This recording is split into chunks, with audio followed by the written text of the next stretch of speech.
invite à rentrer à prendre place. On va démarrer dans une 2 minutes.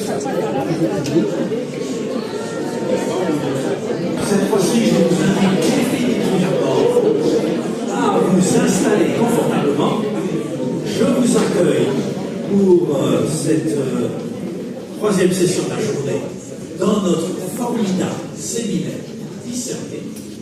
C'est une joie de voir Robin réjouie devant nous.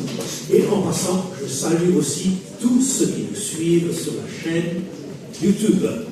Vous avez fait bien fait de vous connecter parce qu'on a déjà été bien bénis dans ces journées avec les choses qu'on a entendues, les moments de prière et de louange qu'on a pu vivre dans la présence du Seigneur. Et je crois que si on s'attend à lui, on ne va pas être déçu. Amen. Alors, on a déjà eu un temps de louange conduit par Mathieu et son groupe cet après-midi.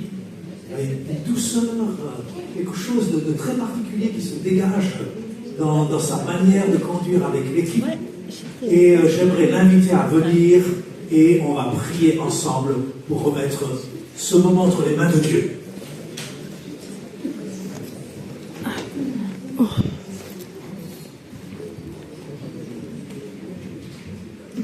Alors Seigneur, on te remercie parce que toi, tu désires nous rencontrer peut-être encore davantage que ce que nous, on désire te rencontrer. Et tu as plus de bénédictions en réserve pour nous que ce qu'on peut imaginer quelquefois. Et ce soir, on t'ouvre nos cœurs, on veut s'attendre à toi, on veut croire, Seigneur, pas simplement pour nous, mais aussi pour nos églises, nos familles, notre pays, nos pays, parce qu'il y a plusieurs pays représentés ici. Que tu veux non seulement nous bénir, mais faire de nous aussi une source de bénédiction. Je prie, Seigneur, que pour les paroles qui sont semées dans ce lieu, les prières qui sont prononcées dans cet endroit, les louanges qui montent de ce lieu vers toi, puissent d'abord réjouir ton cœur, mais aussi avoir un retentissement dans nos familles, dans nos villes et villages, dans notre pays, dans les nations, au nom de Jésus. Amen. Merci beaucoup, soyez bénis. Vous êtes une source de bénédiction pour nous. Est-ce qu'ensemble on peut se lever? On va louer Dieu.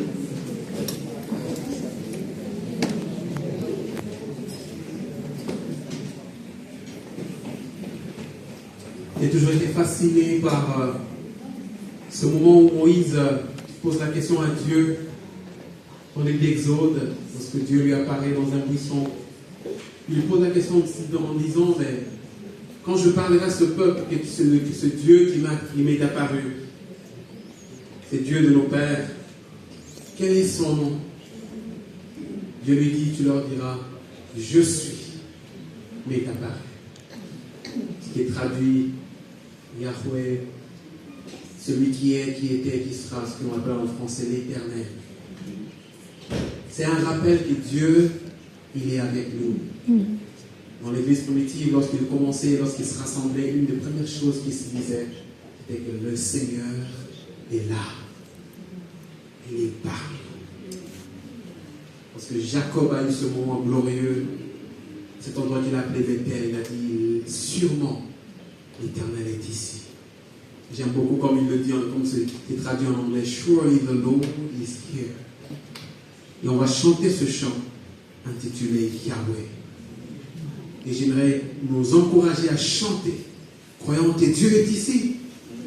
Il est présent. Et c'est à nous d'être présents, parce que lui, il est déjà présent. L'Éternel est mon berger, je ne me manquerai. Oh mon âme, chante mon âme. Il me conduit de près comme je le suis.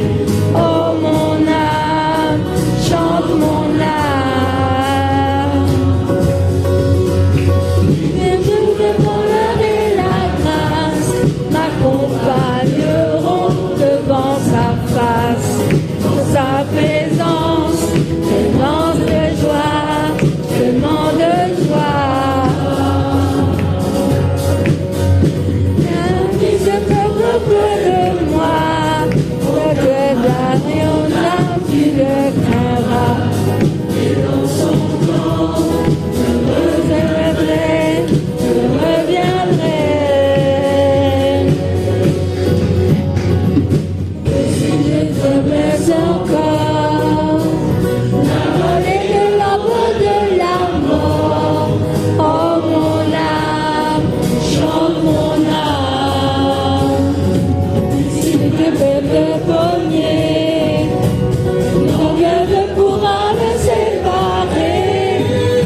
m'accompagneront devant sa face. Et ta présence, tellement de joie, tellement de joie.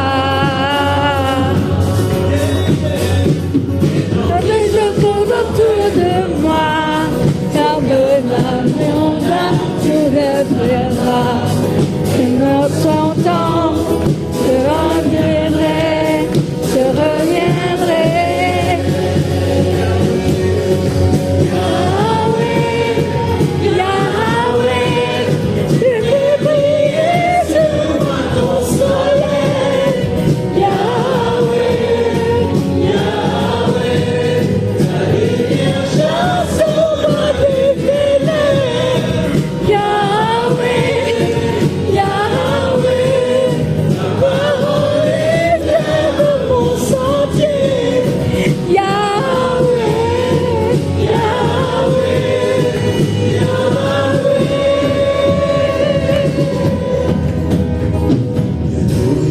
De me chercher, amen. Dans sa présence je vibrerai. Oh mon âme, chante mon âme.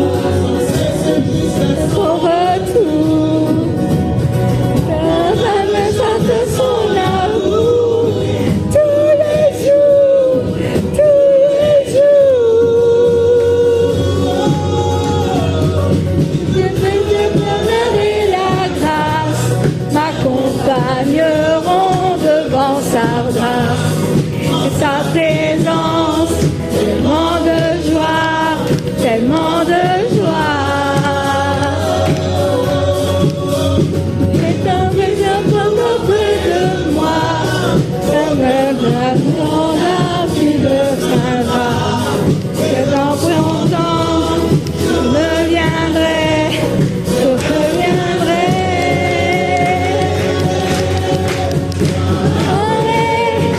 Yahweh, que briller sur moi ton soleil. Yahweh, Yahweh, lumière sur moi tes ténèbres. Yahweh, Yahweh, de mon sentier. Yahweh, Yahweh, Yahweh. Le bonheur et la grâce m'accompagneront devant sa face. Et sa présence, tellement de joie, tellement de joie. Et je pour autour de moi, tiendra mon âme, tu ne craindras. Et dans son temps, je reviendrai, je reviendrai. Et dans son temps, je resterai, je resterai. Et dans son temps, je resterai, je resterai. Dans son amour,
simplement par amour. Tu es sur moi, simplement par amour. Je crois que une des plus grandes visions que l'on peut recevoir du Seigneur,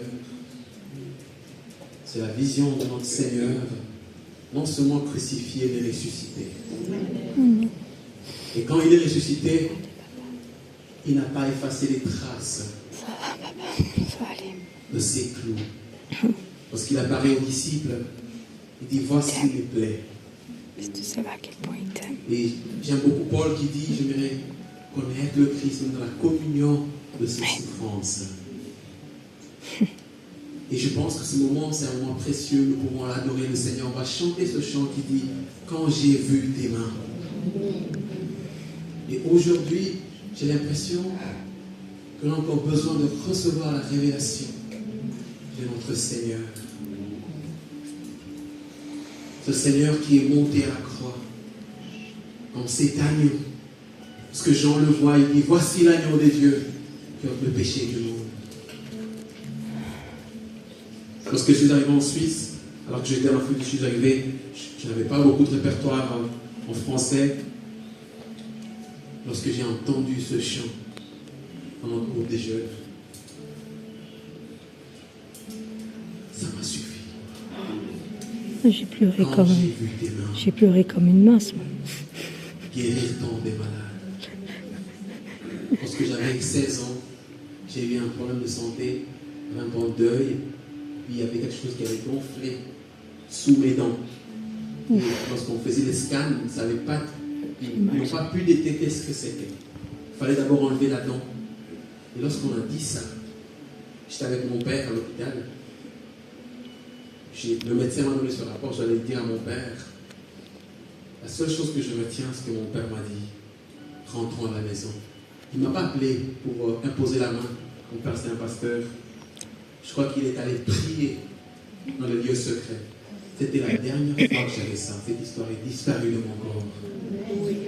Parce que mon père, ce jour-là, il avait le regard sur celui qui a rompu le pain, qui a donné sa vie.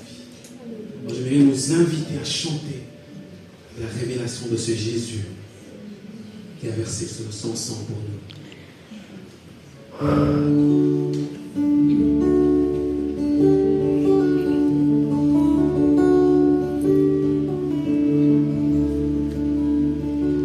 Quand J'ai vu tes mains guérir tant de malades. Quand j'ai vu tes mains qui rompaient du pain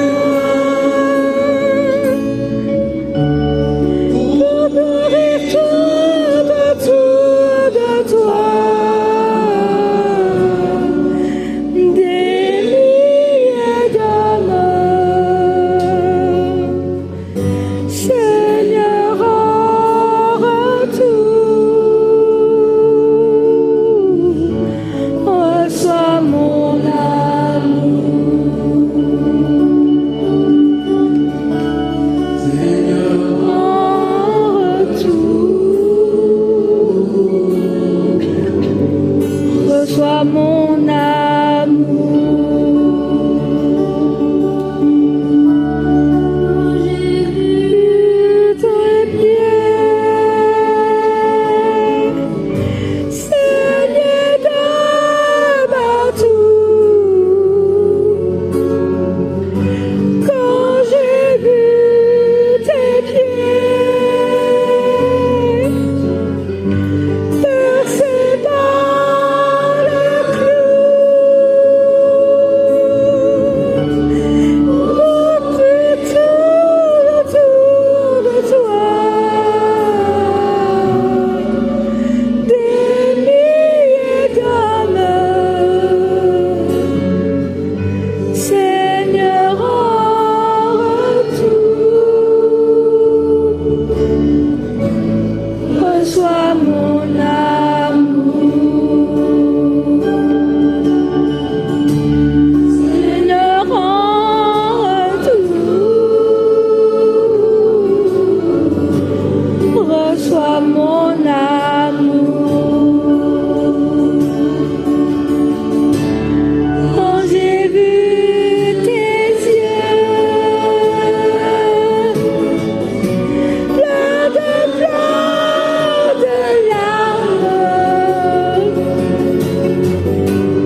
quand j'ai vu ton corps,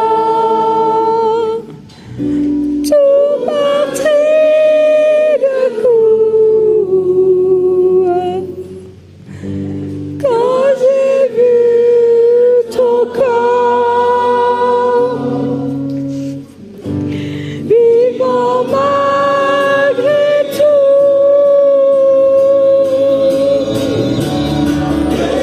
c'était pour toujours des milliers d'heures, Seigneur, en retour, reçois mon amour, oh, reçois Seigneur, Seigneur, en retour, oh, reçois mon amour, reçois Seigneur, en retour, reçois mon amour, Seigneur, Seigneur, en retour, reçois notre amour, Seigneur, en retour, reçois mon amour.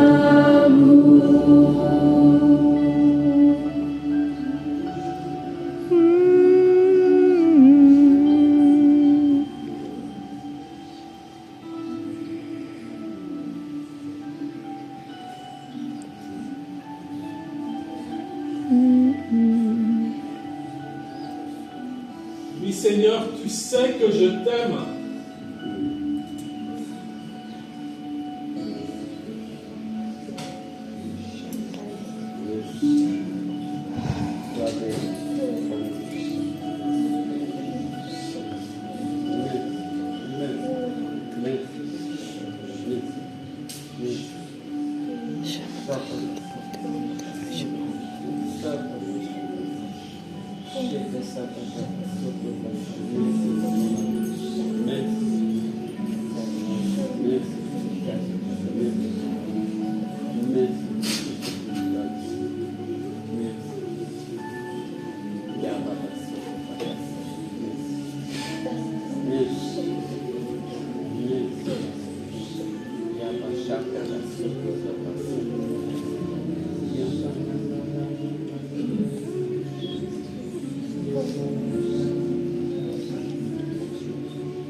Louerai l'Éternel,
c'était chaud.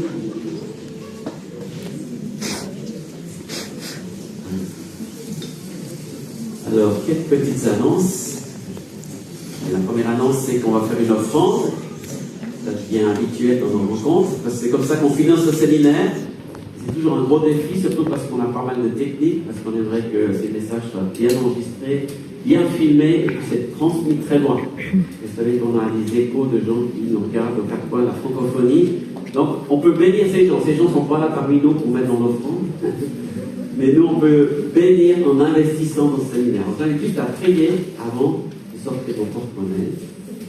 Et comme ça, Dieu vous dira ce que vous devez mettre. Seigneur, merci. Tu nous as donné des biens, des richesses, et tu nous as responsabilisés pour les gérer.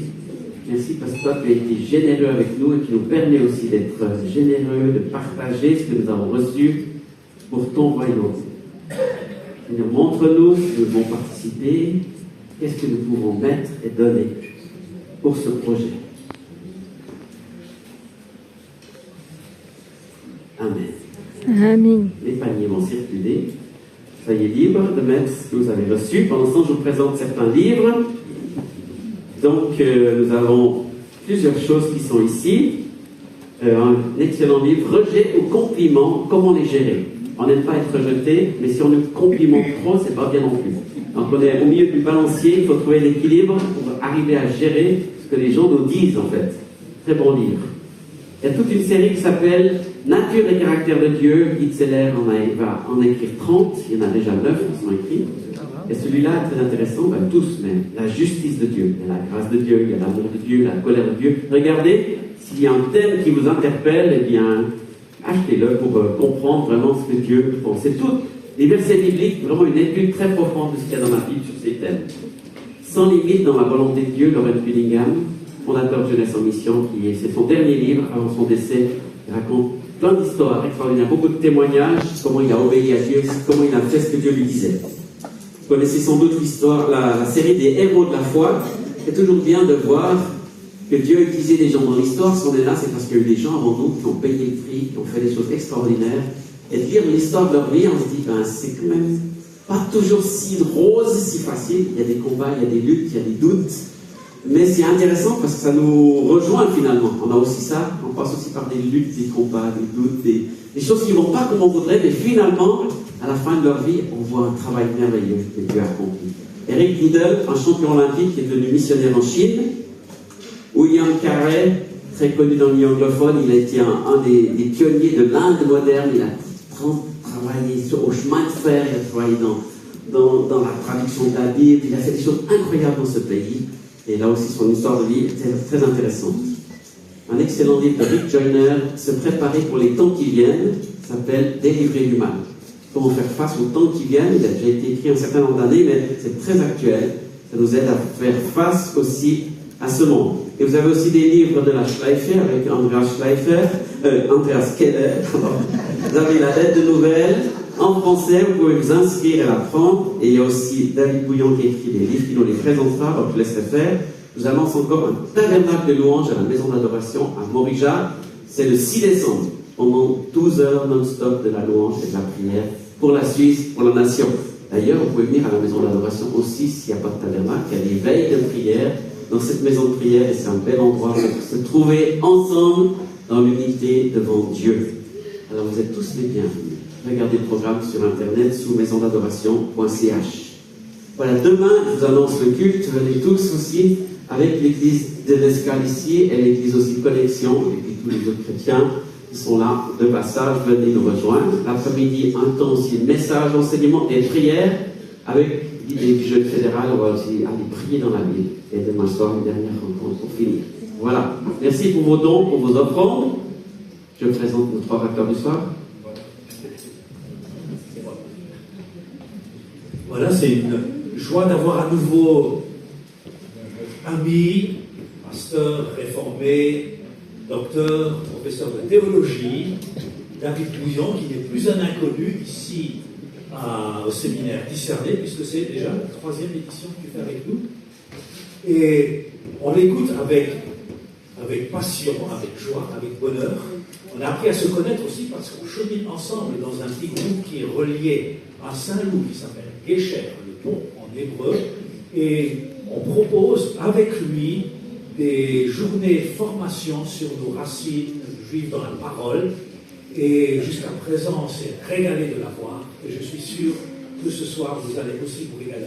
Je vais l'inviter à venir et je vais prier avec lui, pour lui, et avec chacun d'entre nous. Seigneur, merci d'avoir donné des hommes qui ont ton cœur, qui aiment ta parole, qui aiment ton peuple.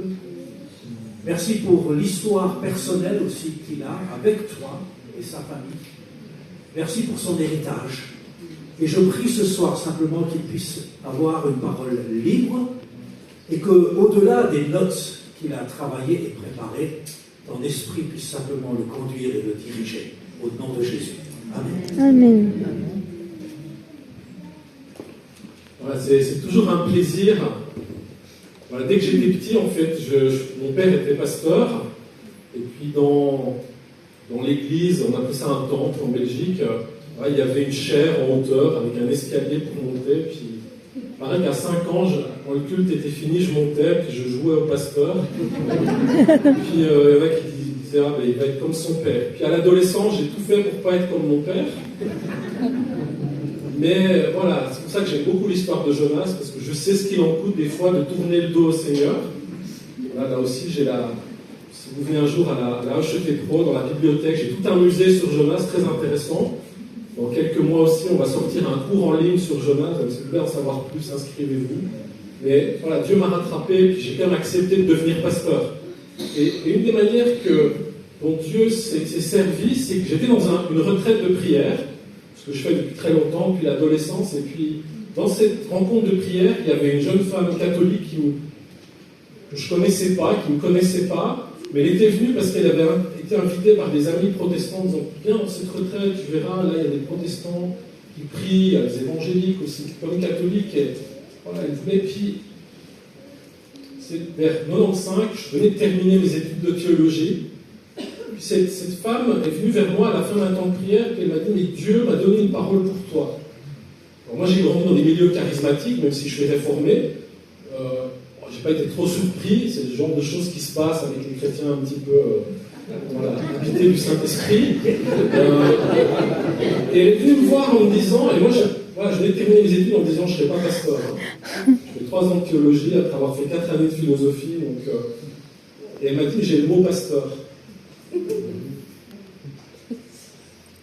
Et je pense que je voudrais introduire par là parce que Dieu nous parle parfois de manière étonnante. Et il faut savoir l'écouter. Et puis dans le temps de louange aussi, j'ai vraiment été touché par les chants. Moi, je suis très visuel, alors je regarde ce qui se passe sur scène. Voilà, des fois il faut se méfier un peu du regard, mais ce qui m'a frappé dans cette louange, c'est qu'il y avait des jeunes et des moins jeunes. Il y avait des chants quand même un peu anciens. Il y en a un, c'était marqué 1973, 73 pour les Français qui regardent. En tant que Belge, je peux parler comme les Suisses. Voilà, mais et puis des noms qui étaient là, il y avait Samuel Olivier, le premier chant. Alors, je me souviens, j'avais discuté avec lui, mais pourquoi tu as mis Yahweh? Tu sais, normalement, on ne prononce pas le nom de Dieu. Puis voilà, David, Pionsou, il y a déjà 50 personnes qui me l'ont dit. Et puis j'aime beaucoup Samuel Olivier, c'est vraiment quelqu'un, voilà, qui a vraiment fait des chants. Moi aussi, je me souviens d'un chant qu'il a fait la première fois que j'ai entendu, mais j'étais en larmes, ça s'appelle Dieu des pauvres. Vous ne connaissez pas ce chant de Samuel Olivier. Puis, c'est beau. Le dernier que tu as chanté aussi, puis celui que tu as choisi, qui dit c'est un chant qui m'a touché quand je suis arrivé en Suisse. Je veux dire, on a tous comme ça des chants qui sont pour nous des encres. Voilà, moi j'ai été pasteur réformé pendant plus de 20 ans, j'ai fait des dizaines de funérailles. Voilà, c'est le travail d'un pasteur réformé, il fait beaucoup d'enterrements. Bon, de gens qui n'ont plus jamais mis les pieds à l'église, donc c'est la dernière fois où la famille se souvient qu'ils vont être passés à l'église. Mais combien de fois aussi j'ai eu des personnes qui m'ont dit David, si un jour tu dois faire mon enterrement, j'aimerais bien qu'on chante ce chant. Et souvent ils avaient fait un petit papier, ils l'avaient mis dans leur Bible, ils avaient dit à leurs enfants, voilà. Ils disaient, mais tu sais, si Jésus revient, peut-être que j'aurais pas besoin de faire des funérailles. Voilà, il faudrait vivre toujours comme si on n'allait pas passer par la case funéraille, mais voilà, on est comme ça. Mais il y a des chants comme ça qui sont des chants qui sont pour nous des encres. Et j'étais très touché que tu dises ce chant, Ça faisait très très longtemps que je ne l'avais pas chanté. Hein. Je pense que la plupart d'entre nous, c'est un de ces chants. Voilà, quand je parle du djem avec les étudiants à l'école, pour eux, c'est déjà vraiment de la préhistoire. Même s'il y a un djem 5 qui est en préparation, mais aujourd'hui, on n'a plus de recueil de chants, tout est projeté, mais on a besoin de ces chants. Voilà, nous, les réformés, on aime bien « À toi la gloire ». En plus, c'est un chant qui a été composé en français à Vevey par un Suisse. Donc, soyez fiers, vous les Vaudois, que ce chant, qui est un peu l'hymne des protestants, bon, la musique, en plus, c'est une musique pour un opéra juif, Judas Maccabée. Voilà, donc, alors le compositeur n'était pas juif, mais vous voyez qu'il y a comme ça une connexion étonnante. Et ce que je vous propose, puisqu'on est dans un séminaire pour écouter, vous n'êtes pas obligé de fermer les yeux, on n'est pas obligé de fermer les yeux pour écouter Dieu. Et je vous propose 1 minute de silence.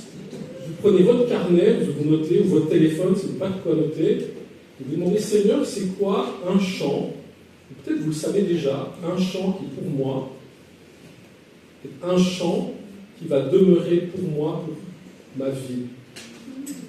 Alors, faites cet exercice. Voilà. Je suis un prof, on a pas l'école. Je le sais déjà, le mien. Travailler. Ça ressemble à ma vie. Réfléchissez, laissez le Seigneur vous parler, de dire ce chant. Ça peut être ton chant. Alors, on n'est pas obligé d'en avoir qu'un, on peut en avoir. Quand on a les 50, c'est plus vraiment le même exercice. Mais au moins un chant. Et puis, gravez-le, puis des fois, faites-le savoir autour de vous. En disant peut-être à vos enfants ou à votre conjoint, si un jour je suis vraiment mal à l'hôpital ou en dépression, ou j'ai un problème au travail, rappelle-moi que ce chant, le Seigneur me l'a donné vraiment comme une autre.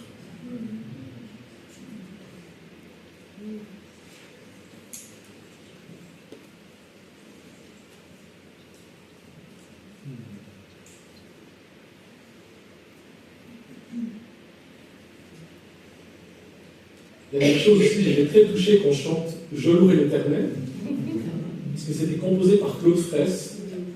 J'ai eu la chance de le connaître quand j'étais pasteur dans le sud de la France. Si un jour vous tombez sur le livre où il raconte son témoignage, ça s'appelle « Dépassement dangereux », je vous recommande de lire ce livre de Claude Fraisse. C'était un musicien, voilà, du show business. Il a écrit, vraiment il faut être de mon âge pour connaître ça, la musique de « Moi je dors avec Nounours dans mes bras ». Ce qui lui a donné quelques royalties. Et puis un jour, il était sur l'autoroute, là, près de Valence, dans le sud de la France, et il voit une Renault 4, lui, il avait une belle Mercedes, je ne sais pas, une BMW, et il voit l'autocollant sur cette voiture, Dieu te cherche. Et puis il est l'idiot qui met des autocollants aussi stupides sur sa voiture. Alors, comme il avait une voiture assez puissante, il dépasse, il voit que c'est son collègue à l'école de musique de Romans-sur-Isère. Donc évidemment, une fois qu'ils se sont retrouvés dans les locaux de l'école, Claude Fraisse l'a chambré. Et puis, je ne sais plus comment s'appelait, ça va me revenir, mais enfin ce collègue, Alain Bergès, voilà. Et puis, de fil en aiguille, Alain Bergès, son épouse était pasteur, et puis voilà, il est venu, puis il a un peu roulé des mécaniques que le Seigneur l'a rejoint, et le Seigneur l'a amené à lui. Et pourquoi j'insiste là-dessus? Parce que Claude Fraisse, il a fait cette expérience que font beaucoup de louangeurs, compositeurs, c'est qu'il y a vraiment des chants, des fois, ils nous sont donnés, pratiquement, texte et musique. Et il raconte dans son autobiographie que ce chant, lui qui était un peu novice dans la foi, il a compris que le Dieu qu'il avait cherché et le Dieu qu'il avait trouvé, c'est ce qui est marqué sur l'autocollant, était un Dieu qui parle si on l'écoute. Et je trouve que c'est réjouissant de voir que, voilà, Jean-Sébastien Bach, c'était la même chose. C'est un compositeur inspiré et inspirant, et puis il y en a eu d'autres avant lui, il y en aura d'autres, il y en a aujourd'hui dans la jeune génération. Il y a ici Sylvain Frémont, il y a Rolf, il y en a peut-être d'autres que je ne connais pas, mais qui ont fait cette expérience que Dieu parle et combien la musique. Et je pense que c'est quelque chose, un élément fort de notre tradition protestante et évangélique. On pourrait dire ça la même chose pour le judaïsme. Les catholiques, il aura fallu un peu du temps pour sortir du chant grégorien et puis retrouver. Aujourd'hui, ils ont Glorious, donc ils ont un peu copié quand même. Mais combien la musique, elle enracine en nous la parole de Dieu. Voilà. Donc ça, c'était l'introduction qui n'était pas dans les notes. Voilà. Maintenant, je passe à la suite. Voilà, ça c'est le psaume qui est, en tout cas la deuxième partie, qui était proposé comme thème du séminaire. Moi, je suis très discipliné. On me dit le thème du séminaire, c'est le psaume 81. Je pars du psaume 81. Alors, je ne dis pas ça pour ceux qui ont parlé avant moi, qui des fois ont pris certaines libertés. Ils étaient inspirés, donc c'était très très bien. Mais je suis plus scolaire, voilà. Donc, et ce que je vous propose ce soir, c'est de prendre vraiment cette deuxième partie. Et puis demain, je parlerai plutôt de la première partie du psaume. Ce qui est important, c'est que, moi qui ai fait des longues études, qui ai un doctorat en théologie, voilà, des fois, pour m'amuser, je fais du coloriage. Pourquoi ? Parce que lire la Bible, c'est à la portée de tout le monde. Et aujourd'hui, on peut s'imprimer un texte biblique, on peut le faire sur son ordinateur. Et je crois que c'est important qu'on retrouve cette discipline de ne pas simplement zapper les textes. On ne scrolle pas la Bible comme on regarde TikTok ou d'autres choses. La Bible, on doit la lire. La Bible, on doit la méditer. La Bible, on doit la travailler. Mais on peut le faire sans avoir un doctorat en théologie. Et la chose la plus basique, c'est prenez des crayons de couleur et voyez, tiens, il y a des mots qui se répètent. Il y a écouter, j'ai mis du bleu. Et puis, en espèce de mauve, violet, c'est tout ce que Dieu fait pour son peuple, pour ses enfants. Vous voyez, avec la couleur, ça vous dit que Dieu, il n'est pas inactif. Et donc, ce qu'on va voir aussi, c'est que malheureusement, et ça c'est écrit en rouge, c'est que, au lieu d'écouter, parfois, on se tourne vers d'autres dieux, vers des idoles qui, elles, ne parlent pas, mais qui sont séduisantes. Et donc, quand on fait ça, on suit ses propres projets et plus le projet de Dieu. Ouais, là, ça me prend peut-être 10 minutes de prendre ce texte, de mettre un peu les couleurs, de dire, mais Seigneur, qu'est-ce que tu me montres par là ? Voilà, après, moi j'ai fait de l'hébreu et du grec, je peux aller voir plus en détail. C'est pas le cas pour tout le monde, c'est pas grave. Il y a tellement de choses que vous êtes données si vous faites l'effort d'entrer dans le texte. Quand j'étais pasteur en France, dans une église protestante en 2016, voilà, l'église dont j'étais pasteur, dans une réunion officielle, a décidé que dans certaines conditions, les pasteurs qui étaient d'accord avec ça pouvaient bénir des couples de même sexe. Bon, la Suisse a fait la même chose, tous les grandes églises protestantes ont suivi cette tendance. Mais je peux vous dire, heureusement, moi j'étais quand même dans une paroisse avec des gens qui aimaient le Seigneur et qui n'ont pas gobé cette espèce d'innovation. Mais pour moi, ça a été un choc terrible. Moi aussi. Et ce que j'ai fait dans les 6 mois qui ont suivi, c'est que je me suis dit, maintenant, il faut que je revienne à la parole. Et tous les jours, j'ai passé 45 minutes à lire la Bible. En 6 mois, j'ai relu toute la Bible. J'ai pris un plan de lecture, j'avais trouvé, c'est un ami qui m'avait donné ça pour lire 10 chapitres par jour. Alors 10 chapitres dans 10 sections, un peu dans la Torah, un peu dans les prophètes, un peu dans les psaumes, un peu dans les livres historiques, un peu dans les évangiles. Alors ça prend du temps. J'ai pas fait une étude biblique détaillée parce que voilà, il fallait tracer dans le texte, mais ce qui m'a frappé, c'est la cohérence de la parole de Dieu. Et nous sommes dans une société de dilettantes, une société de superficialité, y compris dans les églises. La foi devient un loisir, et Dieu veut nous ramener à être vraiment des gens un peu sérieux. Parce qu'il se peut qu'un jour, on n'ait plus la Bible. Il se peut qu'un jour, on n'ait plus la liberté de culte et la sécurité. Il se peut qu'un jour, on soit contesté et qu'on doive rendre compte de nos convictions. Comment le faire si notre connaissance de la Bible, elle vient juste d'avoir scrollé quelques minutes par jour, sans vraiment une vision globale et cohérente? Et moi, je rends grâce d'avoir eu un grand-père qui, quand il est venu à la foi, il s'est mis à lire la Bible, et je peux vous dire qu'il vendait des voitures, et puis après, il a vendu des charcuteries, donc il n'était pas du tout dans le business du religieux. C'est pas très cachère non plus. Mais il avait une connaissance de la parole que certains pasteurs n'avaient pas. Et mon grand-père pouvait lui demander, la veille, est-ce que demain tu veux prêcher pour le culte? Il pouvait vous faire vraiment une prédication comme un pasteur. Parce qu'il avait une connaissance de la parole et une connaissance de Dieu. Alors c'est ce que je veux vous montrer, c'est que ce que je veux expliquer ce soir, c'est très simple. C'est que pour être vraiment aligné sur la volonté de Dieu, on va avoir besoin de 2 choses. on va avoir besoin de redécouvrir ce que ça veut dire que d'écouter le Seigneur. Et on doit être capable de voir aussi les œuvres qu'il fait. Et ce que je vais essayer de vous montrer à partir de... Voilà, on va aller de la Genèse à l'Apocalypse. C'est que quand les deux sont dissociés, quand il n'y a plus, malheureusement, comme c'est le cas pour notre société, qu'une vision, sans écoute de Dieu, on est parti pour des choses compliquées. Et souvent, je vais vous montrer tout de suite, ça a commencé dès le Jardin d'Éden, la stratégie de l'adversaire, qui est un menteur, qui est un méchant, qui est un diviseur, c'est de faire en sorte que la vue, mais une vue vraiment au niveau un peu humaine, prenne le pas sur l'écoute. Et quand on se fie qu'à ce qu'on voit, sans corriger cette vision par l'écoute de la parole de Dieu, on se fourvoie. Et je crois que c'est un enjeu majeur pour le christianisme occidental,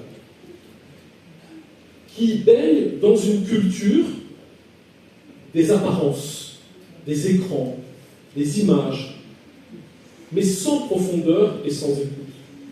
Et c'est pas étonnant qu'on voit notre société prendre toutes sortes de positions. Pourquoi? Parce que là, on va vous montrer la bande de Gaza ravagée, puis c'est dramatique. Et moi, j'ai vécu en Israël la première fois en 1991, 91. Puis j'étais jeune étudiant, et puis mes parents, ils étaient un peu inquiets de me savoir là-bas. Puis j'allais de temps en temps, voilà, dans la vieille ville, à la porte de Damas. Puis le vendredi, si c'est le jour de la prière des musulmans, souvent, quand ils sortent de l'esplanade, ça chauffait un peu avec les gardes frontières, les policiers, puis échange de pierres, jet de gaz lacrymogène.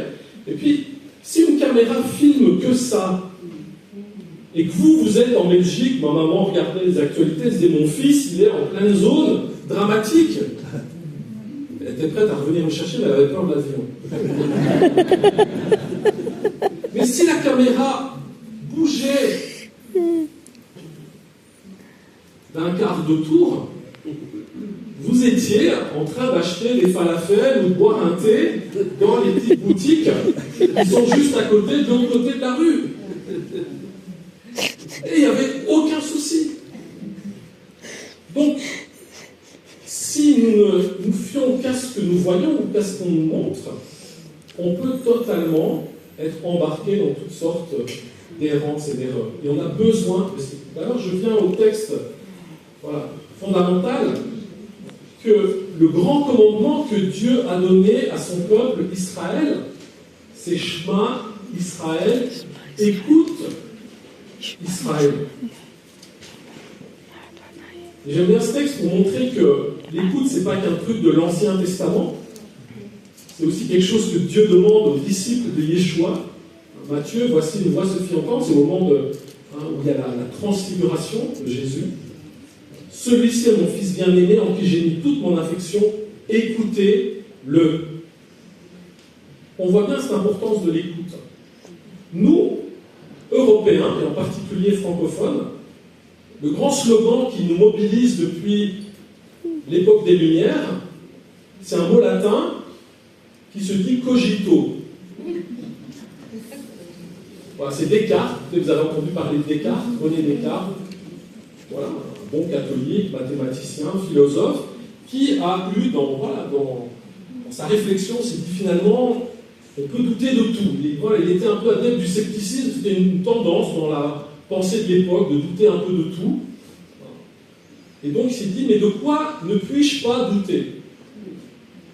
Et si la seule chose dont je ne peux pas douter, il n'a pas dit c'est de Dieu, parce qu'il voulait être philosophe, il fallait laisser Dieu un peu hors jeu. Il a dit la seule chose dont je ne peux pas douter, c'est du fait que je pense. Cogito ergo sum. Je pense, donc je suis. Et ça, je fais un petit cours de philo, j'espère que je ne vous perds pas trop. Voilà. Vaut mieux le faire maintenant cet après-midi en pleine digestion. Mais quand Descartes fait ça, en fait, il rompt avec toute une tradition qui vient de la Bible. Parce que même tout au long du Moyen-Âge, tous les grands théologiens du christianisme, qui étaient plutôt catholiques, ou même Calvin, ou même Luther, étaient tous des personnes qui fonctionnaient toujours avec cette injonction biblique, écoute. Les grands théologiens, pour faire leur théologie, qu'est-ce qu'ils faisaient? Ils priaient. Ils allaient au culte. Voilà, mais ils étaient catholiques. Mais ils se ressourçaient intellectuellement dans la méditation, dans la prière et dans l'écoute de la parole de Dieu. Et ce qui change avec la modernité, et on en subit aujourd'hui les dernières conséquences, parce qu'on est même dans la post-modernité, c'est de dire, mais ce Dieu qui parle, on n'a rien à cirer. Qui se taise. Et si ce n'est pas, on va le faire taire. Il y a des gens comme Nietzsche et d'autres qui disent il faut tuer Dieu. Bon, ils ne savent pas que Dieu peut ressusciter. Mais ils essayent quand même. Et donc je pense que c'est important de rappeler ça, que pour nous, on n'est pas des adeptes du cogito.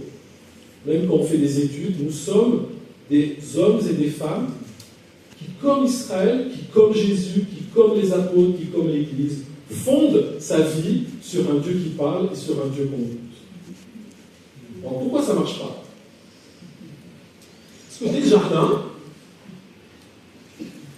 ce lieu idyllique créé par Dieu pour qu'il puisse vivre une communion étroite avec ses créatures, dans ce jardin va surgir un serpent qui était rusé ou prudent, pour traduire de manière... Voilà. Il avait fait de la philo, certainement. Et ce qu'il dit à Ève, c'est que si Ève suit son conseil, elle va acquérir une connaissance. Et l'humanité aime bien acquérir des connaissances. Des fois, des connaissances complètement inutiles, mais des connaissances. Mais pour entraîner Ève sur ce chemin de connaissance, il faut que, d'abord, ils viennent pervertir la parole que Dieu a donnée. Dieu a dit, si vous mangez ce fruit de la connaissance du bien et du mal, vous mourrez. Et le serpent dit, pas du tout, vous n'allez pas mourir. Nous, on sait que ce n'était pas la vérité, parce qu'on va tous mourir. Sauf si Jésus revient.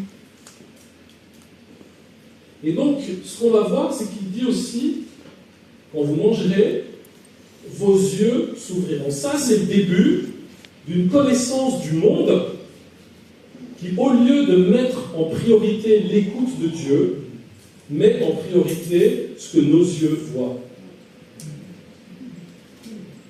Et puis, avec nos yeux, on peut voir plein de choses sympas. Depuis que je suis en Suisse, moi, je vois des belles voitures. La première fois que j'étais à la déchetterie, là où j'habite, pour amener mon verre, mes papiers, mon gazon tondu, voilà, moi j'y allais avec ma Citroën Berlingot, voilà. Et puis j'ai vu une Porsche qui a ouvert son coffre pour sortir ses déchets. Et là, mon ami, tu n'es plus en France.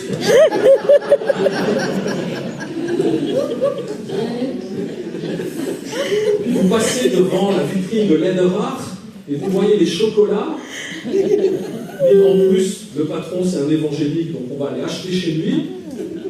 Il fait de la pub, hein, parce qu'il a aussi payé le prix de sa fidélité. Il y a plein de choses, et puis la Suisse est tellement belle que vos yeux, des fois, ils savent plus regarder. Mais qu'est-ce qu'une vision s'il n'y a pas derrière l'écoute de Dieu? Et voilà ce qui se passe, c'est que Ève se fie à son regard, elle voit que l'arbre est beau, et puis c'est ce que Dieu avait dit dès le jardin quand il a créé. L'arbre était fait tel, ce n'était pas un arbre qui était laid ou disgracieux, il était beau, donc le serpent il ne ment pas sur tout, c'est ça qui est un peu compliqué, c'est qu'il nous dit suffisamment vrai pour qu'on gobe, mais il y a toujours la petite part de mensonge pour que quand même ça soit un peu foireux ce qu'il nous propose. Et donc, elle voit que c'est agréable, elle pense que son intelligence va s'ouvrir, et puis en fait, ce qui se passe, c'est que quand Dieu va venir, ils vont se cacher, parce qu'ils ont entendu que Dieu est là.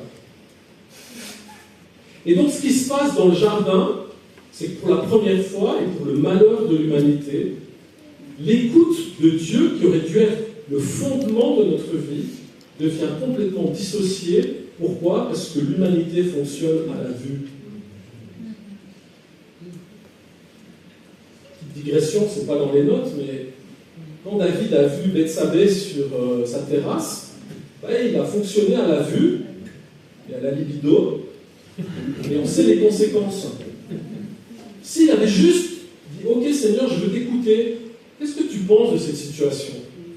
On sait que Dieu lui aurait dit « Vas-y, c'est super, le mari est parti, profites-en. » Pourquoi je dis ça? Parce qu'on vit ça aussi dans nos églises. J'ai des ministères qui croient qu'à un moment donné, ils n'ont plus besoin d'écouter Dieu, et puis ils fonctionnent à vue, et puis ça se termine en catastrophe. C'est pas que l'abbé Pierre, hein. Ça se passe dans toutes les églises, malheureusement. Et donc c'est important de revenir à cette connexion étroite, que si on veut voir les choses que Dieu veut qu'on voit, il faut toujours commencer par l'écouter. Et dès que la voix de Dieu retentit, au lieu de se réjouir d'entendre la voix de Dieu, il flippe grave, il se cache, et la relation avec Dieu, elle est gâchée.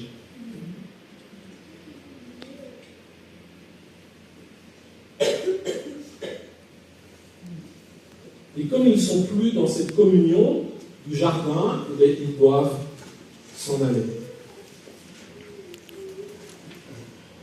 On passe de la Genèse à l'Exode, texte fondamental aussi, puisque c'est là que Dieu va donner la Torah à Israël. Et puis le 7 octobre, quand il y a eu l'attaque du Hamas sur Israël, c'était le jour de Simchat Torah, le jour de la joie de la Torah.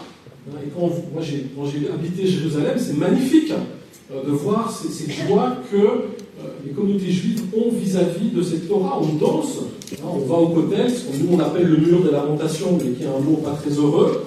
Mais au Kotel, il y a plein de gens qui sont avec des rouleaux. Puis le quartier où on habitait, quand en 2013 avec ma famille, on a passé 10 mois là-bas, dans une des synagogues du quartier, qui est tout près du marché de Mahane Yehuda, il y a une petite synagogue, il s'était offert un nouveau rouleau de Torah, et puis entre l'atelier du scribe qui avait copié ce rouleau et puis la synagogue, il y avait, je ne sais pas, peut-être 1 kilomètre, et donc ils ont affrété une camionnette avec des haut-parleurs, puis ils avaient une espèce de petit dais, vous savez, une espèce de tente avec un toit, puis 4 pieds, et puis ils étaient là, ils arrivaient, ils dansaient, il y avait la musique à fond, et ils ont accueilli ce rouleau de Torah comme on accueille vraiment un être cher.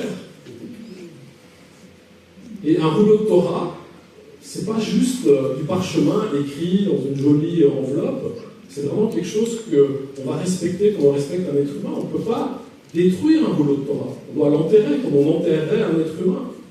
Et c'est pour ça que c'est grave ce que nous, les chrétiens, on a fait avec l'anti-judaïsme, de brûler des rouleaux de Torah. Pour les juifs, mais c'était comme les brûler eux-mêmes. Et souvent, on les a brûlés avec. Les nazis ont fait la même chose à la nuit de cristal. Et donc, ce texte de l'Exode et du Sinaï nous montre que ce qui se passe, c'est que Dieu, là, reconnecte l'audition et la vue. Pourquoi? Parce qu'il va parler à Moïse, il va lui donner la Torah, il va lui donner les commandements, il faudra que le peuple les redise et les répète et les transmette. Mais en même temps, le peuple voit cette présence glorieuse de Dieu, ils entendent aussi le son du chauffard, ils voient les éclairs. Je vous ai mis une image, vous pouvez un petit peu imaginer. Mais vous voyez cette conjonction qui fait que Dieu, finalement, remet son peuple dans cet ajustement indispensable pour marcher droit, d'avoir cette conjonction d'une vision qui est juste, qui est une vision reçue de Dieu, à une écoute qui est l'écoute de la parole de Dieu. Un texte de Jérémie, là aussi, en cherchant avec la concordance, vous voyez, ces textes qui mettent ensemble le voir et l'entendre. Si on lisait tous ces textes, aussi des prophètes qui parlent de l'idolâtrie, c'est-à-dire le problème d'une idole, c'est que tu peux la voir, tu peux la visualiser. C'est pas l'avoir, L apostrophe A, V, O, I, R, c'est la, L, A, V, O, I, R. Voilà. Tu peux la visualiser, Tu peux la toucher, tu peux la fabriquer, mais elle n'a rien à te dire. Tu ne peux pas l'écouter, ton idole. Et donc, avec une idole, tu fonctionnes que dans la convoitise. Et Dieu veut nous éloigner de cela. Autre texte, important aussi, début du prophète Ésaïe, cette vision de la gloire de Dieu dans le temple, là, à nouveau aussi, qu'est-ce qu'il voit? Il voit le Seigneur, mais il entend aussi la parole qui vient du Seigneur.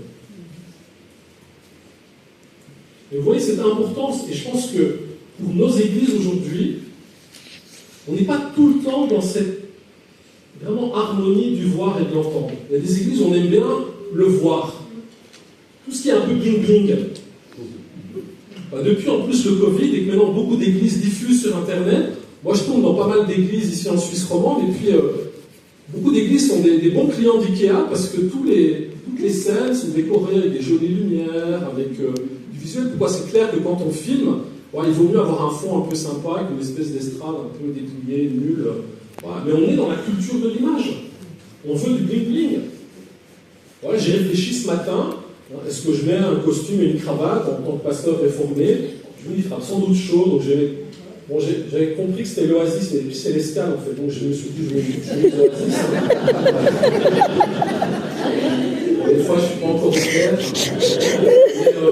Mais voilà, je pense à mon apparence, je me suis rasé, sinon ma femme me dit que tout le monde va te voir à la caméra, un peu. On n'aime pas quand ma barbe est trop longue. Mais voilà, on pense à ça. Ce que les gens vont dire. Voilà, et on est beaucoup dans cette culture du visuel et de l'apparence. Et là aussi, si on se retrouvait dans une situation de persécution, vos belles estrades, vos belles sonos, vos beaux visuels, vos beaux PowerPoint, il n'y en a plus. La première année où j'étais prof à la HEP, à côté de Vevey, un matin, c'était à mon tour d'organiser un peu un temps de culte, puis bon, j'avais un peu procrastiné, puis je n'étais pas pris à temps, donc la nuit, je me suis dit, j'ai rien pour demain, je n'ai pas trouvé d'étudiants pour animer la louange, j'ai rien organisé. Donc je me suis dit, bon, on va faire un petit jeu, on va aller... Vous savez, en Suisse, sous beaucoup de bâtiments anciens, il y a encore les bunkers, là, les pièces fortifiées. Donc nous, sous l'école, on a comme ça plein de pièces, des grosses portes en métal, des gros murs en béton. Puis il y avait une de ces pièces, il y avait tout ce que les Suisses appellent le chenille. Les Belges appellent ça le brol. Les Français appellent ça le désordre. En hébreu, c'est le tohu, le balagan, voilà. En Belgique, c'est taudis. C'est une pièce avec des cartons, des vieilles chaises, plein de choses. Puis je dis, on va aller là, puis on va faire comme si on était une église. Voilà, le pouvoir nous a fermé l'église, on va se retrouver. Et puis, je me dis, on va faire un petit jeu de rôle. Et puis, le jeu de rôle est devenu drôle. Parce qu'à un moment donné, on a vraiment senti que Dieu était là. Et puis, vous vous retrouvez dans cette pièce un peu bizarre.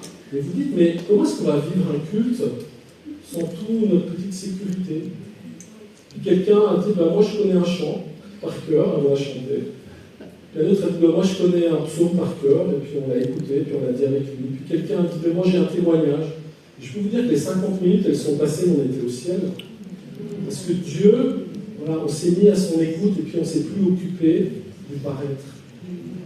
Alors, Dieu n'est pas contre le fait qu'on fasse des choses bien, mais c'était aussi un des grands scandales de la chrétienté occidentale au Moyen-Âge, c'est qu'on a mis tout l'argent dans la construction d'églises magnifiques, et puis on ne s'est pas occupé des pauvres. Et puis pour payer ces belles églises, on a vendu les indulgences, et il a fallu que Luther se lève. Donc c'est pas d'aujourd'hui, c'est pas que dans les mouvements de la prospérité qu'on prêche le bling-bling. C'est une tendance qui est là en nous de vouloir les choses qui paraissent. Mais Dieu nous dit, le paraître sans l'écoute, c'est du vent. Et quand il se manifeste à Ésaïe, ce qui compte, c'est qu'il ne voit pas la beauté du temple, ce qu'il voit, c'est la réalité de la gloire de Dieu, et puis il entend ses paroles. Et la parole qu'il va recevoir, elle n'est pas agréable.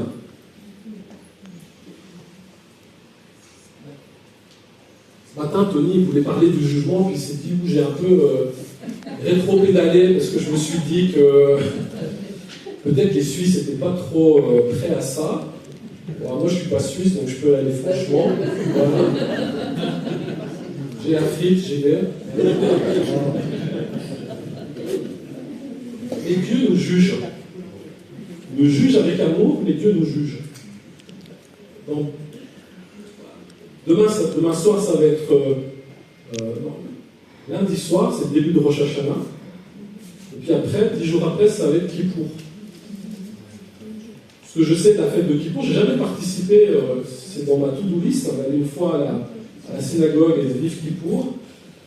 Mais dans la fête de Kippour, un des buts des prières qui sont faites par les communautés juives, c'est de dire Dieu a 2 trônes. Il a un trône de justice, un trône de rigueur et un trône de grâce. Si Dieu reste assis sur le trône de justice, on est tous foutus. Mais si Dieu se lève et s'assied sur son trône de grâce, alors on peut espérer qu'il écrive notre nom dans le livre de vie. Et je pense que c'est important de rappeler qu'il n'y a pas que le trône de la grâce. Déjà, Bonhoeffer, un théologien allemand qui a résisté au nazisme, disait la grâce à bon marché, c'est pas l'évangile. La grâce, ça a coûté très cher à Jésus, il a donné sa vie, mais ça nous demande aussi, nous, plus qu'un effort, c'est-à-dire des fois vraiment un engagement. Et c'est ce que Ésaïe va être chargé de dire, et c'est un texte qu'on va voir qui va traverser toutes les Écritures. Vous entendrez et vous ne comprendrez pas. Vous verrez et ne saisirez pas.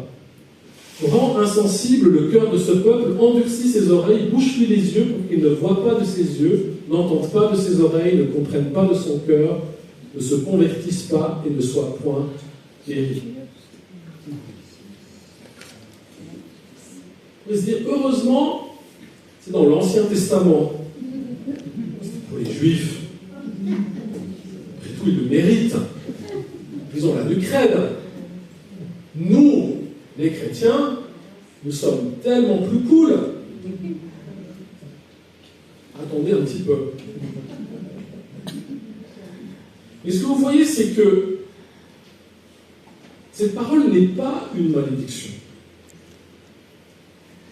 Comment un Dieu d'amour pourrait décréter qu'il veut mettre son propre peuple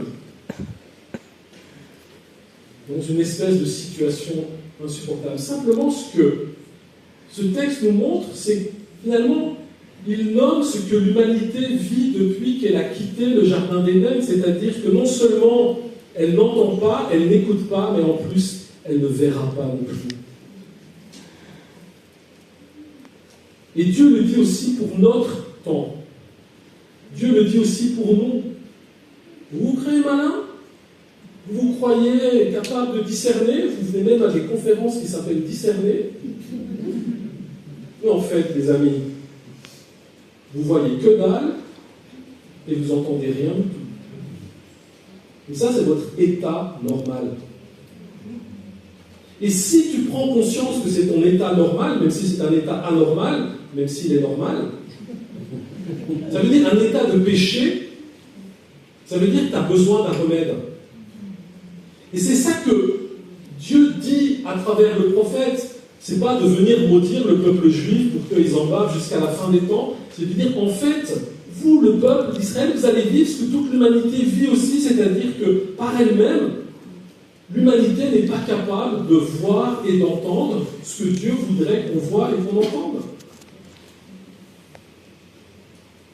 Et nous, on essaie toujours de dire, oui, peut-être, j'ai pas bien écouté, mais j'ai bien vu. Bon, j'ai pas bien vu, mais j'ai quand même bien écouté. Dieu te dit que t'es... Non.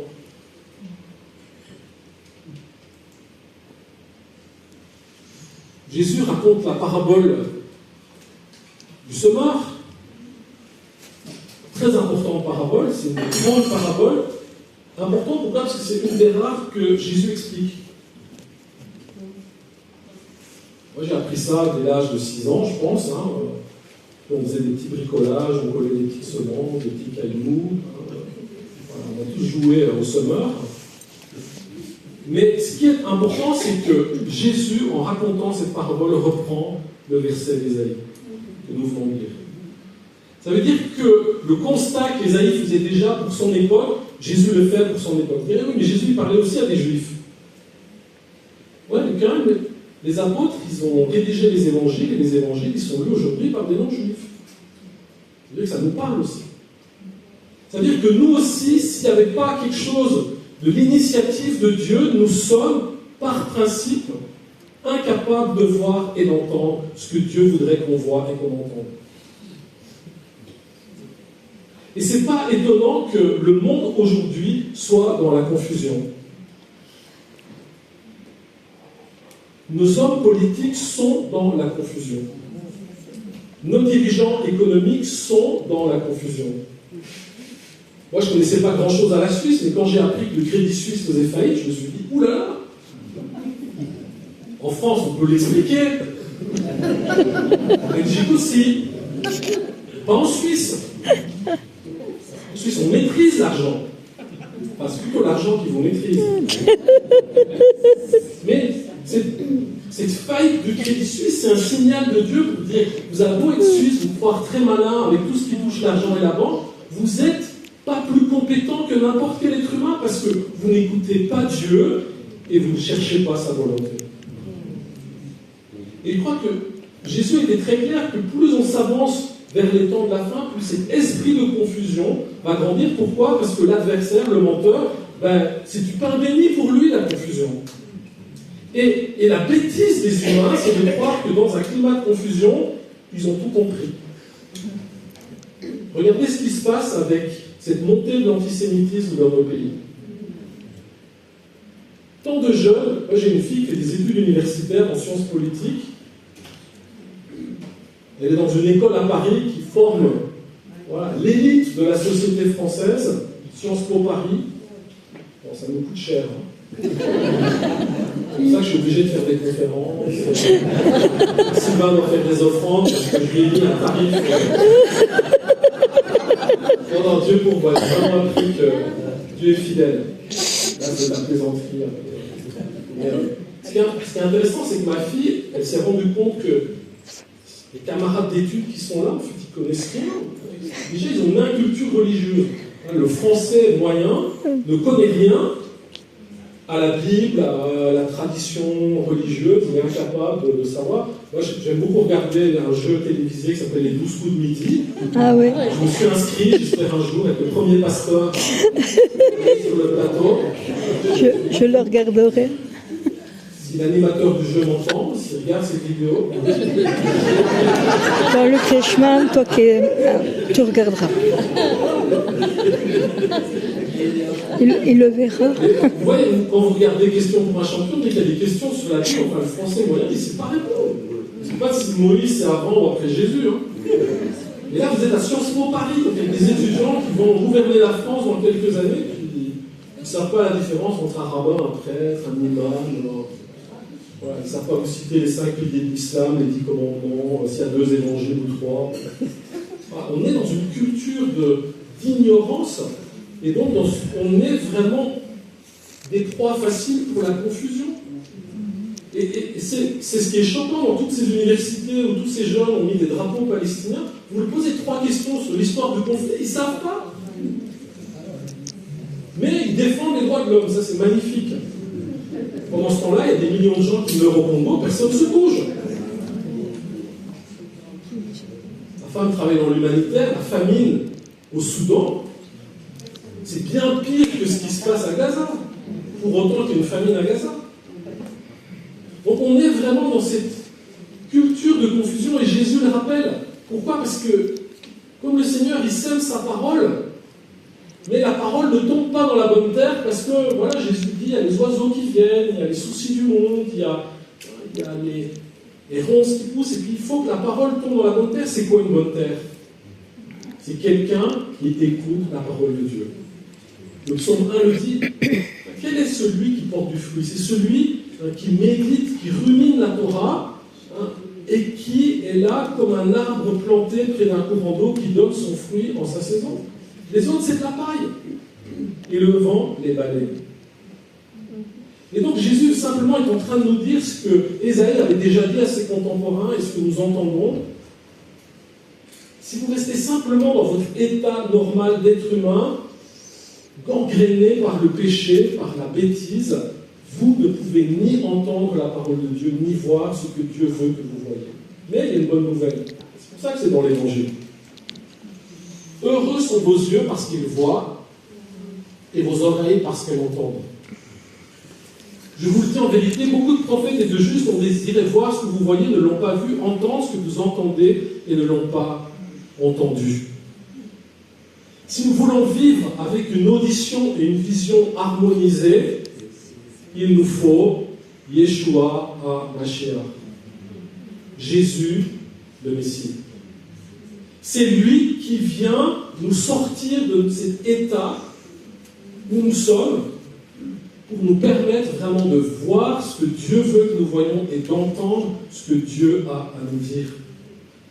Pourquoi ces gens qui l'expriment? Celui qui vient d'en haut est au-dessus de tous, celui qui est de la terre est de la terre. Ça, c'est notre situation.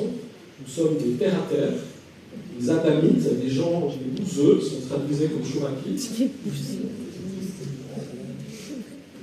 Celui qui vient du ciel est au-dessus de tous. Il rend témoignage de ce qu'il a vu et entendu. Les deux sont présents. Jésus connaît la voix de son Père, mais Jésus a vu aussi le projet éternel de salut de son Père et il est là pour le rendre possible. Mais personne ne reçoit son témoignage.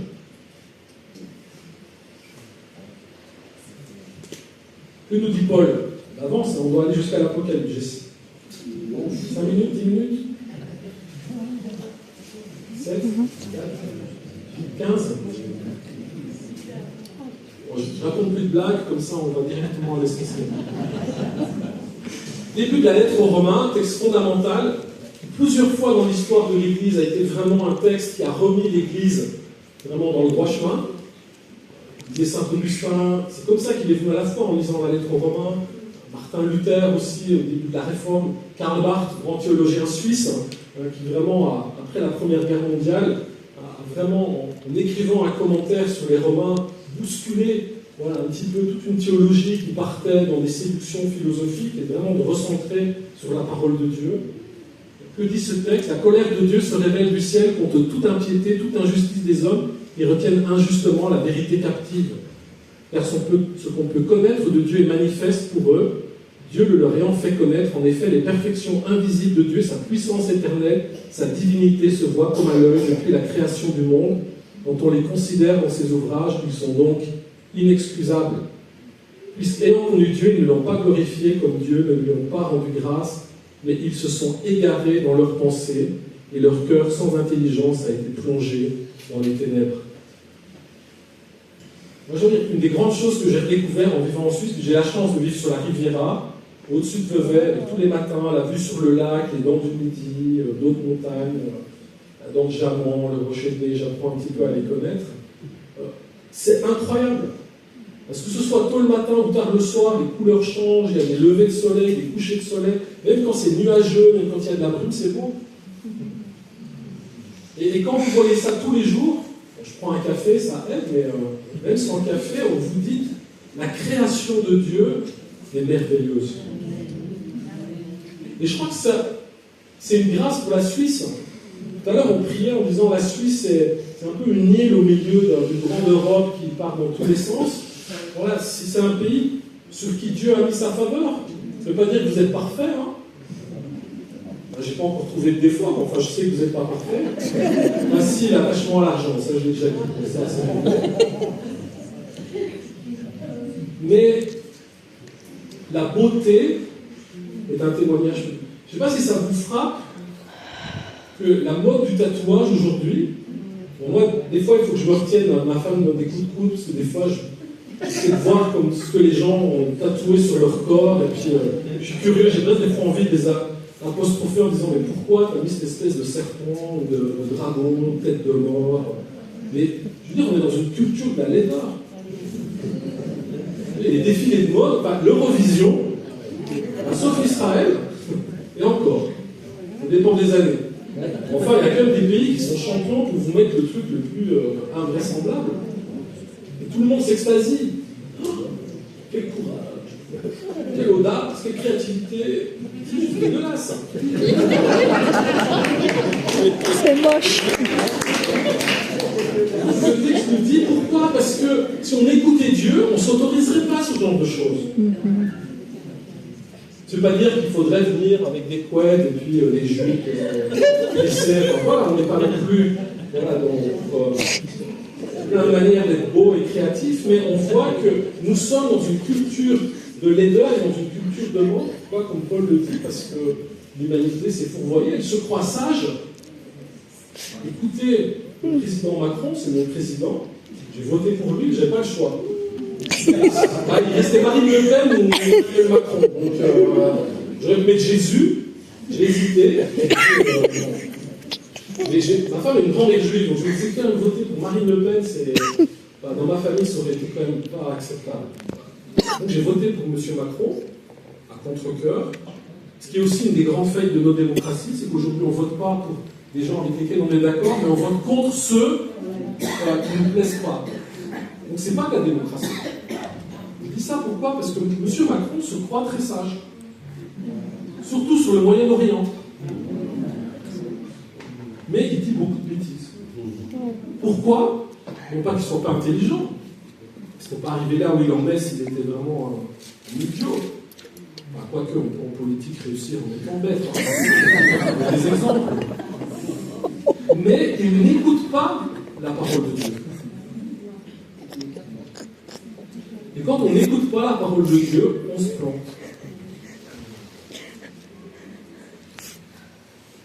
Alors Paul aussi reprend ce verset d'Ésaïe. Étonnant, hein? Des siècles avant, 800 ans avant. Dieu leur a donné un esprit d'assouplissement, des yeux pour ne pas voir et des oreilles pour ne pas entendre jusqu'à ce jour. Mais ceux à qui il n'avait pas été annoncé verront, et ceux qui n'en avaient pas entendu parler comprendront.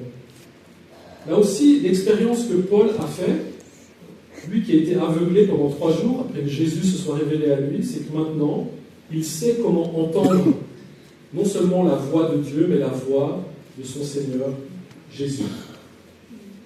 Et je crois que c'est ça, finalement, la tâche qui nous est confiée à nous, Église, aujourd'hui, c'est d'incarner dans un monde de confusion, dans un monde aveuglé, dans un monde qui ne sait plus ou qui ne veut plus écouter la parole de Dieu, d'être des lieux où, modestement, on ne va pas se gargariser, on ne va pas jouer avec des super-héros de la foi, mais nous cherchons à être vraiment alignés dans l'écoute de ce que Dieu dit pour voir les œuvres que Dieu fait.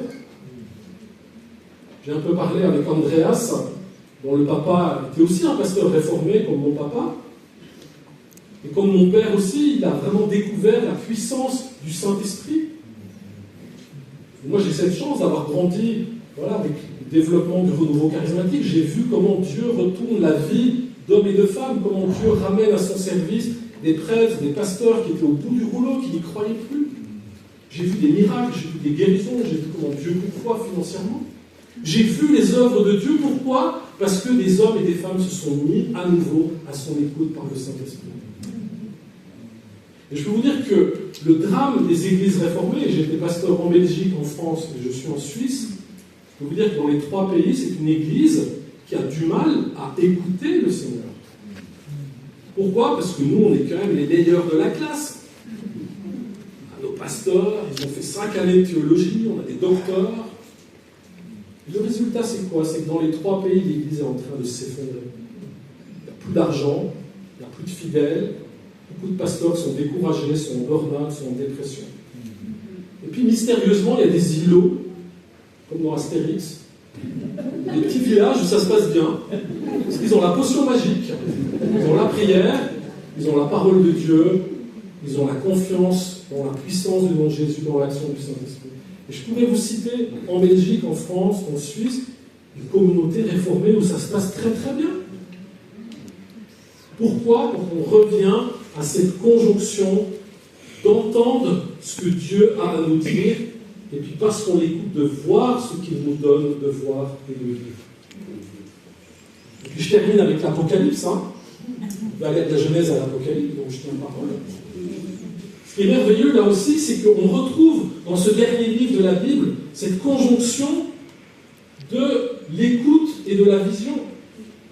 Dès le début, quand Jean voit apparaître le Christ en gloire, non seulement il le voit, et puis ça, il est comme foudroyé, presque mort, mais il entend aussi la parole, et il va retranscrire pour nous tout ce que le Seigneur va lui dire. Et puis combien de fois on va entendre aussi, et c'est important, lundi avec la fête de Rosh Hashanah, le Nouvel An juif, fête des trompettes, c'est important le son des trompettes. Alors des fois, le chauffard, dans certains rassemblements, ça fait un peu folklore pour montrer qu'on est vers Israël, mais je pense qu'il faudrait qu'on ait un vrai enseignement de se dire, on ne sonne pas le chauffard n'importe quand et n'importe comment, mais il faut aussi savoir entendre ce son de la trompette, parce que le son du chauffard, il est là pour éveiller l'âme. Éveille-toi mon âme, c'est aussi un chant, ça s'appelle le collectif Cieux ouverts. Et Dieu nous donne aujourd'hui cette action de son esprit, pas simplement pour que les églises soient plus fun et plus cool. Et des gens, ils ont dit ça, ils ont dit ouais, le renouveau charismatique, les pentecôtistes, ouais, c'est parce que les gens ont besoin d'émotion. Mais non. Dieu donne son esprit parce que par son esprit, nous nous sommes rendus capables d'entendre sa parole et puis de voir les œuvres qu'il a préparées d'avance pour son Église. Et cette onction du Saint-Esprit qui est venue depuis un siècle sur le monde entier, qui a d'abord touché des gens un peu marginaux, les pentecôtistes, mais qui après est venu sur des catholiques, sur des luthériens, des réformés, des anglicans, des orthodoxes, qui est venu après dans une troisième vague dans des églises évangéliques, et puis ça a été tout un mouvement, ce qu'on a appelé la troisième vague. Il y a eu Toronto, alors il y en a qui aiment, il y en a qui aiment moins. Et moi je peux vous dire, je connais des gens dont la vie a été radicalement transformée parce qu'ils ont découvert le cœur du Père. Et le fait que nous vivions aujourd'hui cette grâce, à la fois de retrouver ce goût de la parole de Dieu, de nous mettre à l'écoute du Saint-Esprit, de remettre aussi Jésus en avant. Et puis hier soir, j'étais pas là, mais on m'a dit c'était le message, de dire la croix, c'est pas juste un gadget. C'est le cœur de notre foi. Demain matin, dans toutes les églises, on va se rassembler pour faire mémoire de ce que le crucifié est ressuscité. Alléluia, il est vraiment ressuscité. Amen. Et donc, on voit cette importance aujourd'hui d'entendre les coups de trompette. Alors moi, ce que je vous dis ce soir, c'est un coup de trompette. Je n'ai pas de chauffard. Mais j'espère que cette parole est là aussi pour vous secouer à salut. Et puis les 7 lettres, que celui qui a des oreilles entend ce que l'Esprit dit aux églises. Ah oui, il y a Sylvain qui prépare un mauvais coup. Et puis tout à la fin, on a commencé dans le jardin où ça a un peu capoté. Ce n'était pas le plan de Dieu. Dieu aurait voulu que chaque jour, dans le jardin, je ne sais pas s'il y avait des jours, il y avait des jours, le 7e jour, chaque jour dans le jardin, que Adam et Ève non seulement entendent la voix de leur Créateur, mais le voient. Vous imaginez voir Dieu face à face, même Moïse n'a pas pu. Il a dû se cacher dans le creux du rocher. Nous, on a vu Jésus. Mais tout à la fin de l'Apocalypse, on voit s'accomplir le projet de Dieu. L'humanité qui n'en faisait qu'à sa tête, l'humanité qui ne regardait que les apparences, elle a fait faillite. Et Dieu restaure sa création et Dieu conclut le projet qu'il avait dès la chute de restaurer toute chose. Et c'est vers cela que nous marchons. La stratégie de l'adversaire aujourd'hui, c'est de nous bombarder d'images inquiétantes, flippantes. Quand ce n'est pas des images, c'est de nous bombarder de bruit, de rumeurs, de mensonges, pour que, étant dans la peur, nous disions, comme le dit l'Apocalypse, aux montagnes, tombez sur nous et cachez-nous. Bon, les Suisses avaient un peu ce réflexe, quand ils ont fait des bunkers. C'est un réflexe de peur. Est-ce que Dieu garde la Suisse? Je ne sais pas qui a raconté tout à l'heure qu'au début de la Deuxième Guerre mondiale, il y a une main qui est apparue, et puis la prière de Nicolas de Flux. Moi, je ne connaissais pas avant d'arriver en Suisse, mais je me suis intéressé. C'est vrai que c'est un homme incroyable, qui montre aussi la puissance de l'intercession prophétique. Mais la Suisse a été préservée. Alors, elle n'a pas tout fait juste. Elle a aussi un peu acheté sa tranquillité en stockant l'or des nazis. Donc, on a des choses aussi Chaque nation a des choses à régler, mais ce qui est certain, c'est que Dieu amène toutes choses vers leur accomplissement. Et je pense que si on a quelque chose à discerner, c'est pas de savoir est-ce que telle ou telle action de tel ou tel homme politique, de tel président, c'est juste ou pas juste, est-ce qu'il est un roi de Dieu ou pas. Et de dire est-ce que derrière ce bruit et cette fureur du monde, nous continuons à entendre la voix de Dieu qui dit « Je t'aime, je veille sur toi, je reste le Seigneur de mon Église, je veux que l'évangile de Jésus mon Fils soit connu, je vais changer les choses, je vais changer les cœurs, n'ayez pas peur. N'écoutez pas les rumeurs, ne regardez pas les images qui font peur, mais enracinez-vous dans ces promesses que j'ai faites. » Et s'il y a une chose que nous savons, c'est que Dieu ne se repent jamais d'aucune de ses promesses. La preuve, c'est le peuple juif. Et Paul l'a écrit noir sur blanc. Et si d'aventure, les promesses que Dieu a faites à son peuple devenaient caduques, ça veut dire que nous n'avons plus aucune espérance. Parce que ça veut dire que pour nous aussi, les promesses, peut-être, Inch'Allah, elles ne s'accompliront pas. Et je crois que c'est la grande différence que nous avons en tant que juifs et chrétiens vis-à-vis de l'islam. On dit toujours les trois religions de livre, mais ce n'est pas la même chose. C'est que nous, juifs et chrétiens, nous sommes pas seulement des cousins, nous sommes vraiment des frères.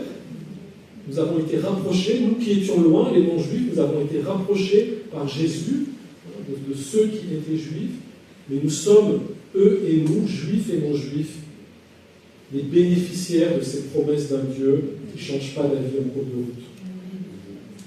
Et ça, c'est notre assurance. Alors, approchons-nous à cela, remettons-nous vraiment à l'écoute du Seigneur, demandons-lui d'ouvrir nos yeux sur ce que nous devons voir, peut-être des fois d'éteindre nos écrans, de moins scroller, de plus méditer, pour recevoir son cœur, sa promesse, son projet. Donc que nos églises soient vraiment des lieux qui, au lieu d'être des lieux un peu de loisirs et de dilettantisme, je crois que ça, il faut entendre cette parole qui vient des pays de persécution, des chrétiens du Sud qui viennent dans nos églises en disant « Franchement, vous les chrétiens européens, franchement, c'est le christianisme light chez nous. C'est même super light, c'est Weight Watchers. Mais il faut quelque chose vraiment de plus costaud, parce que quand les temps vont être compliqués, votre christianisme light, il va faire cheap, dirait Jacques Chirac. Et Dieu veut que nous soyons établis. Et je pense que nous sommes dans ce temps où Dieu nous préserve encore un peu, pour qu'on se prépare. Mais on l'a vu avec l'Ukraine, les choses peuvent changer en 24 heures. On l'a vu avec le 7 octobre, les choses peuvent changer en 4-5 heures. Si tu n'es pas prêt, tu es mal. Si tu es prêt, par la grâce de Dieu, tu pourras encaisser le choc et continuer à témoigner de l'espérance qui est en nous à cause de Jésus-Christ. Je propose de prier.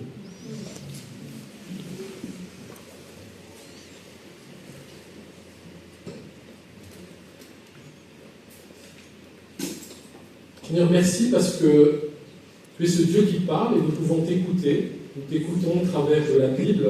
Nous t'écoutons aussi au travers des messages qui peuvent être donnés. Nous t'écoutons dans la prière. Nous t'écoutons par la bouche des frères et des sœurs que tu inspires aussi pour nous. Et Seigneur, nous ne voulons pas seulement être un peuple qui écoute, nous voulons être aussi un peuple qui voit ce que tu fais. Et Seigneur, souvent nous avons vu que le déclin de nos communautés. Nous n'avons vu qu'un christianisme qui recule sur tous les plans.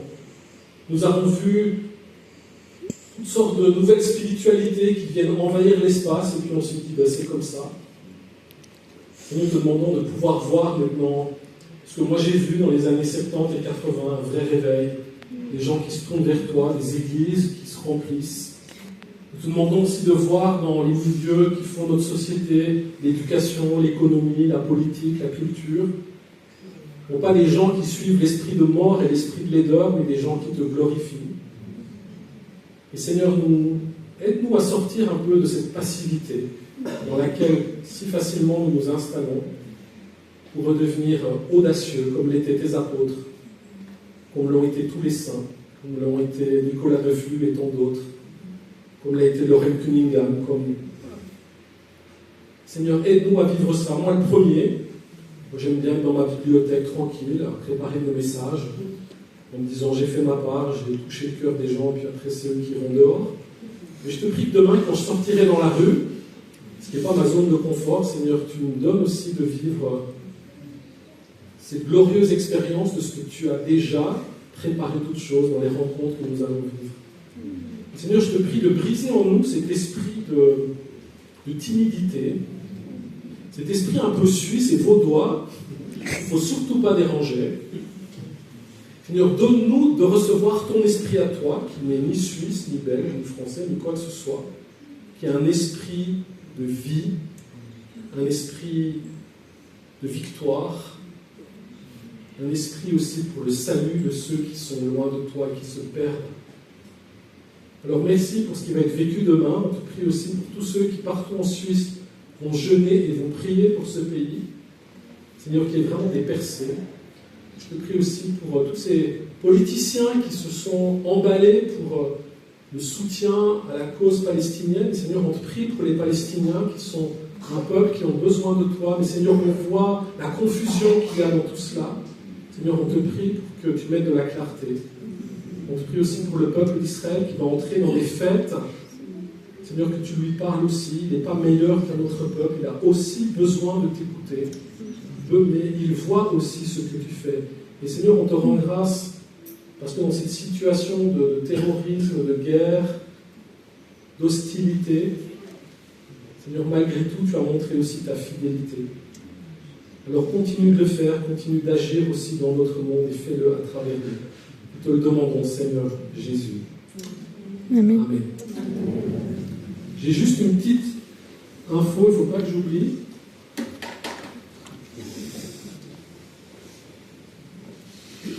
Voilà, j'ai ici 3 feuilles, c'est un courrier que j'ai rédigé et qui peut être adressé à des communautés juives de Suisse romande ou de Suisse allemande, il faut le traduire alors en allemand. C'est un courrier qui dit voilà, on sait que vous traversez des moments difficiles, vous êtes inquiets de cette montée de l'antisémitisme, vous ne voyez pas beaucoup de soutien, mais on veut en tant que chrétiens de Suisse romande vous dire que nous pensons à vous et que nous vous soutenons. Alors il y a un courrier, il y a une feuille où vous pouvez mettre des signatures, et puis il y a une feuille avec les adresses de différentes communautés juives de Suisse romande que vous pouvez adresser. Alors, je pense qu'on va peut-être en laisser une ici ce soir, vous pouvez déjà commencer à signer. J'ai plusieurs copies, donc on peut mettre. On l'enverra au nom de la conférence du séminaire discerné. Mais vous pouvez, j'ai quelques copies, sinon vous faites une photo, et puis demandez à votre communauté locale si le pasteur ou les anciens sont d'accord de faire signer ce genre de texte. Il n'y a rien de politique, ce n'est pas un soutien à l'État d'Israël, à quoi que ce soit. C'est juste adressé à des communautés juives qui sont là, proches de nous, et qui vivent vraiment un temps de désarroi et de crainte. Voilà, alors je ne sais pas si vous n'êtes pas obligé de le faire, mais si vous avez ça à cœur, j'ai fait une quinzaine de copies, et puis on pourra en refaire si besoin. Mais je pense que c'est vraiment important dans ce temps où nous sommes, de ne pas simplement être dans la passivité, de dire Dieu bénit-les, mais en gros, on ne va rien faire. Voilà. À nous de montrer que Dieu agit aussi à travers nous. Donc, voilà, je voulais juste vous faire passer cette info. Et là, j'ai terminé.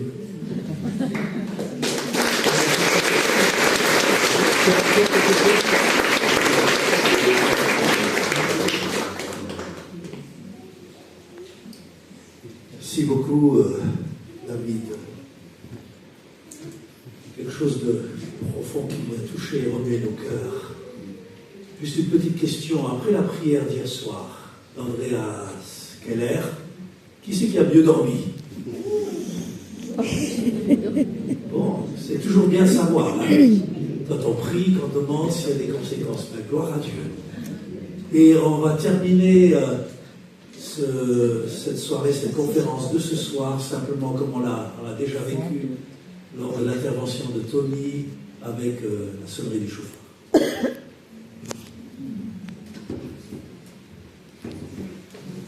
vous invite à vous lever.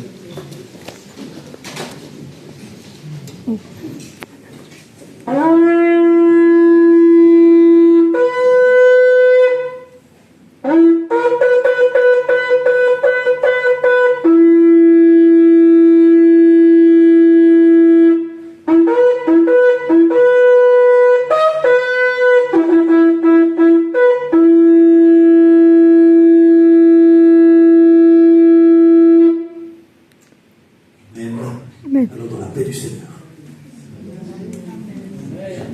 Qui souffle. Voilà, c'est fini pour le samedi. Bisous.